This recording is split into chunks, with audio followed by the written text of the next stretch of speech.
Bonjour toi qui regarde cette vidéo et bienvenue dans l'actu du chiffre. Aujourd'hui nous allons parler de 3 sujets. Le premier va concerner l'aide au service à la personne. Le deuxième va concerner la nouvelle convention qui a été signée entre la France et la Grèce. Et enfin nous parlerons du cas du salarié inapte. Nous allons parler de l'aide au service à la personne. Alors, je te rappelle que l'aide financière au service à la personne est versée aux salariés par le CSE ou l'entreprise. Cette aide, elle vise à faciliter l'accès aux services développés au sein de l'entreprise, aux personnes et aux familles, soit à financer des services comme la garde d'enfants ou les tâches ménagères à domicile, ou des activités de service qui sont assurées par exemple par les crèches ou les jardins d'enfants.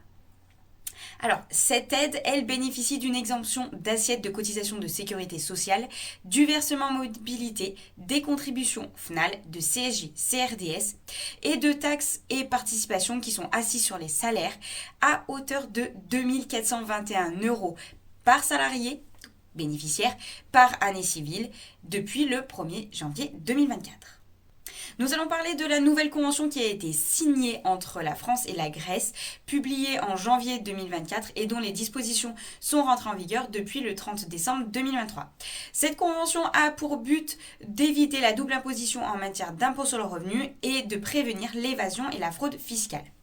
Pour aller plus loin, en ce qui concerne l'impôt sur le revenu qui serait perçu par voie de retenue à la source sur les sommes payées ou créditées, les dispositions s'appliquent aux impôts dont le fait générateur intervient à compter du 1er janvier 2024. En ce qui concerne l'impôt sur le revenu qui ne serait pas perçu par voie de retenue à la source, alors les dispositions s'appliquent suivant les cas aux impôts perçus au titre de 2024 ou de toute année fiscale ou exercice commençant à partir de 2024. Et enfin, pour tous les autres impôts, les dispositions s'appliquent aux impositions dont l'effet générateur intervient à partir du 1er janvier 2024. Nous allons parler maintenant du salarié inapte. Alors, lorsque le salarié inapte n'est ni reclassé ni licencié dans le mois qui suit sa visite médicale de reprise, l'employeur doit reprendre le versement du salaire même s'il a formé un recours contre l'avis d'inaptitude du médecin du travail devant le Conseil des prud'hommes ou si son obligation de reclassement est réputée satisfaite. Je t'en parle parce que la Cour de cassation a rendu 2 arrêts en janvier 2024 pour rappeler cette obligation légale auprès des employeurs. Donc si tu es concerné par cette situation, n'hésite pas à prendre contact auprès de ton expert comptable ou du chargé du social de ton entreprise pour pouvoir vérifier si tu respectes bien cette obligation légale.